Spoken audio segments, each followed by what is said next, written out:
Minas Gerais, o governo estadual deu mais um passo para a privatização da Copasa. Começou agora a fase de cadastramento e de qualificação dos interessados. A expectativa é de que a desestatização aconteça até o fim de maio.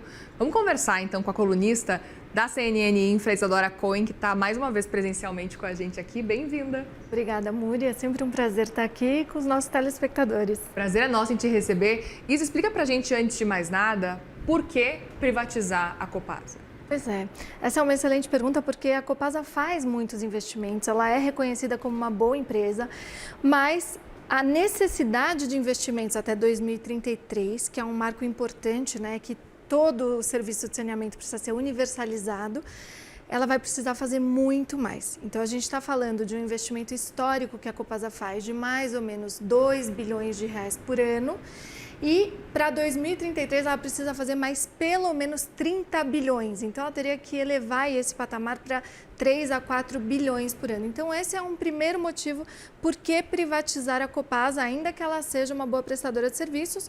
E quando a gente privatiza também, Muri, acho que esse é um ponto importante, a gente tira as amarras estatais e isso traz agilidade para que a empresa possa de fato contratar, sem precisar fazer licitação e fazer tudo o que é necessário para esse monte de investimento que ela vai ter que fazer até 2033, está logo aí. Exatamente. Então é olhando para o futuro que eles pensam nessa privatização. E aí aproveito para te perguntar também, a gente sabe que o governo de Minas Gerais está entre os governos que mais devem para a União. Também tem um pensamento relacionado a isso na hora de pensar nessa privatização toda? Perfeito. Esse é um dos elementos que está aqui envolvido nessa privatização.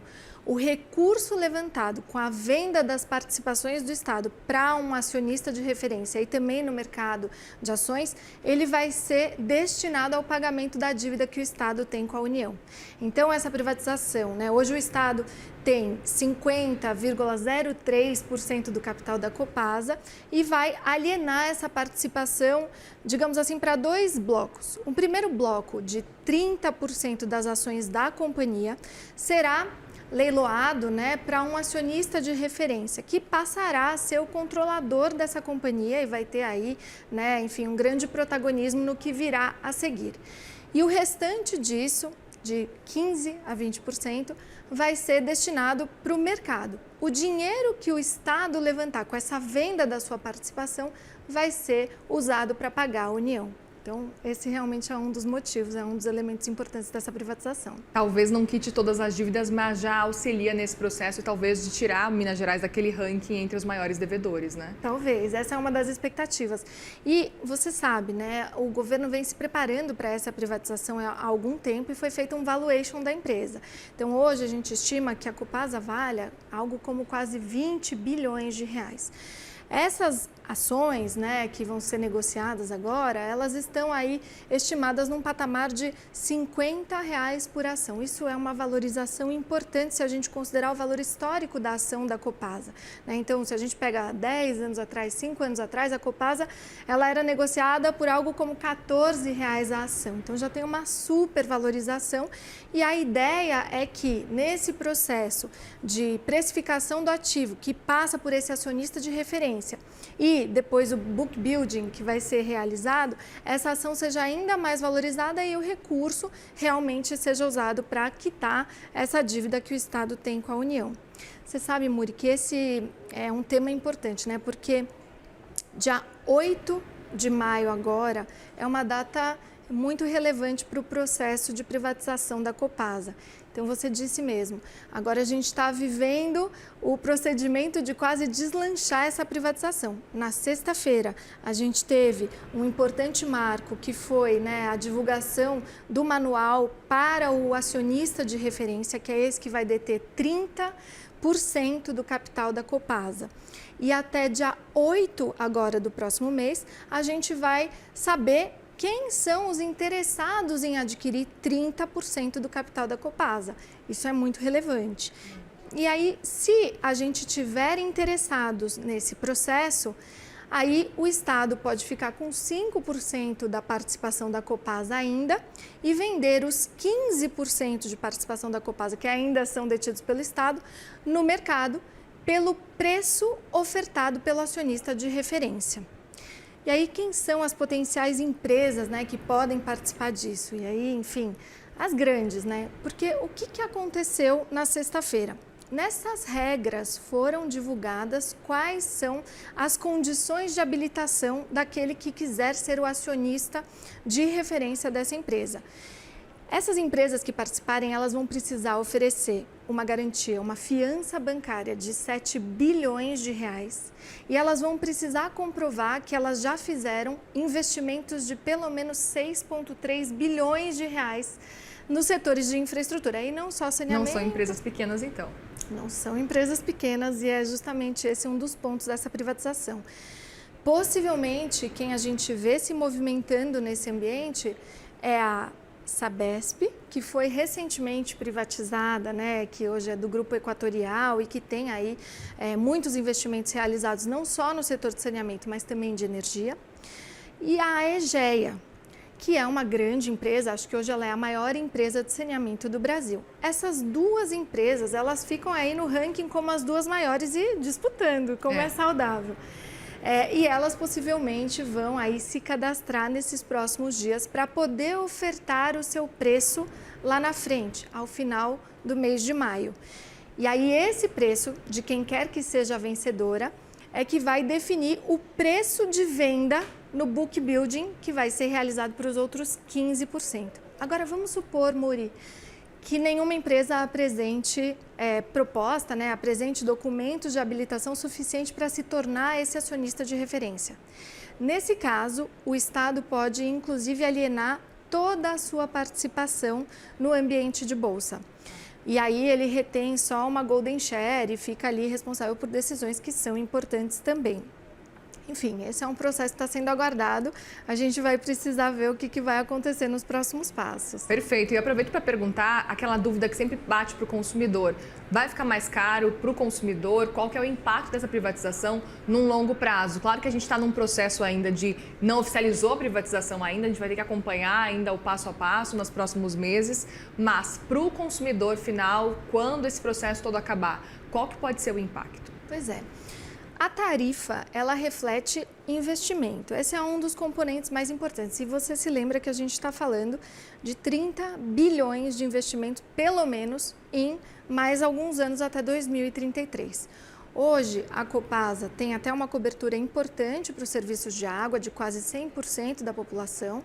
Hoje ela atende 12 milhões de cidadãos mineiros. Mas na parte de esgoto, ela ainda não está naquela expectativa que o novo marco coloca como necessária, de pelo menos 90% de cobertura desses serviços de esgoto. E aí tem duas coisas que eu acho que são importantes e que refletem o preço da tarifa. O investidor que entrar, ou a Copasa privatizada, porque é a própria companhia quem vai fazer os investimentos. A Copasa privatizada, ela vai precisar integrar mais pessoas na base de cobertura do serviço de esgoto. Então, hoje, de cerca, um pouco menos de 70%, ela vai ter que elevar isso para 90% e vai ter que manter os serviços de água e fazer pelo menos mais 30 bilhões de investimentos. Isso tem um impacto na tarifa para refletir, enfim, a capacidade dessa empresa investir e trazer a base de clientes, para que eles sejam bem servidos por essa empresa que agora vai precisar, enfim, atender a toda essa população da melhor forma possível.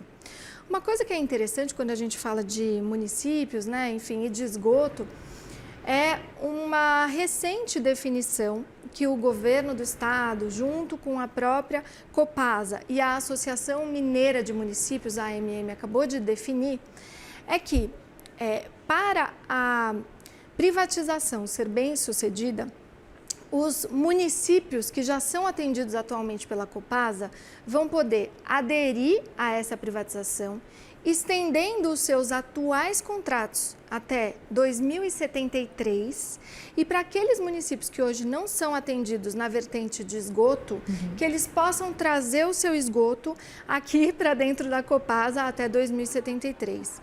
E aí tem todo um arranjo relacionado à tarifa, mas uma das questões interessantes é que o que foi negociado é que para o prefeito atual poder fazer essa adesão da melhor forma possível e ter o incentivo necessário para isso, existe ali uma disposição que diz que ele vai poder cobrar essa tarifa ajustada somente a partir de 2029.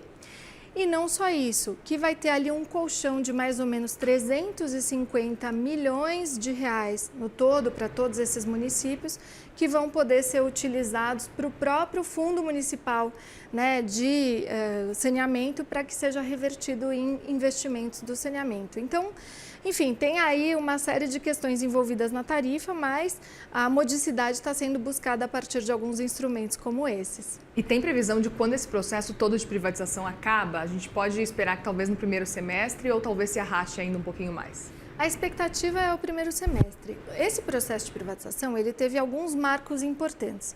O primeiro deles foi uma aprovação legislativa na Assembleia Mineira, que aconteceu no final de 2025, então isso já foi um ganho importante para esse processo de privatização. O segundo tema, que foi concluído agora em março, é o contrato com o município de Belo Horizonte. Então, a gente tem um faturamento de 2025 da Copasa de cerca de 7 bilhões de reais. Mais de 30% desse faturamento é Belo Horizonte. Então, essa era uma grande expectativa. A gente precisa renovar o contrato com Belo Horizonte, foi feito. E agora o contrato com Belo Horizonte se estende até 2073.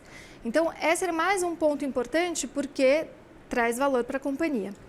E um terceiro ponto de atenção é a participação no Tribunal de Contas do Estado.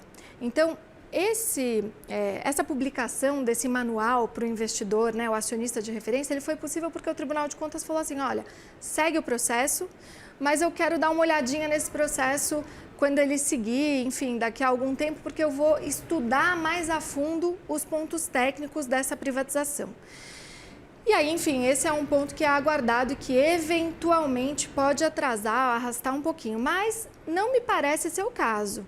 Eu acho que a gente vai seguir aí o cronograma que envolve, então, vamos lembrar das datas, Muri.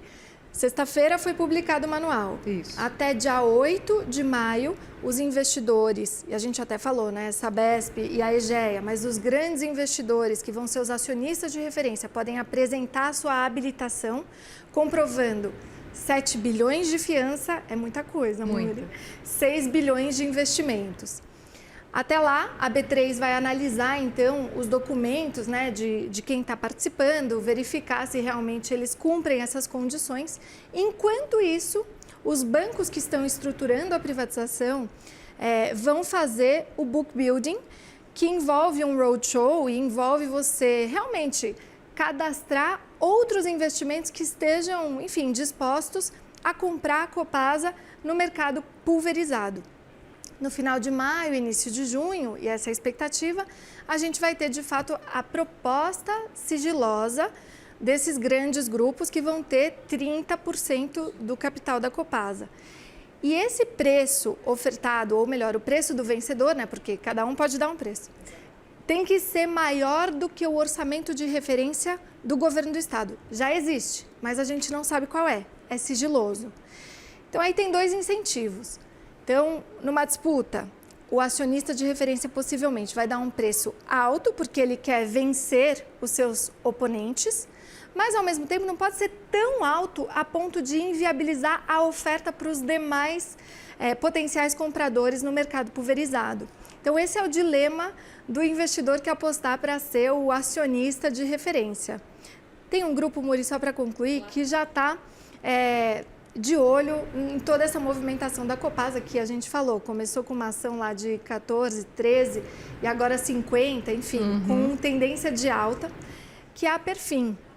A Perfin é uma banca de investimentos muito, né, consolidada, que vem aí, né, fazendo a sua tese na infraestrutura, e eles divulgaram um fato relevante, dizendo que já tem mais de 15% do capital da Copasa. Então, embora não seja o acionista de referência, sim, é um grupo interessante que vai aí compor as decisões com quem quer que venha a ser o vencedor desse processo. Portanto, vale acompanhar também. Isadora Cohen, nossa colunista do CNN Infra, obrigada, viu? A gente teve uma aula aqui nessa tarde no CNN Money. Obrigada. Obrigada, Muriel. Sempre um grande prazer. Obrigada.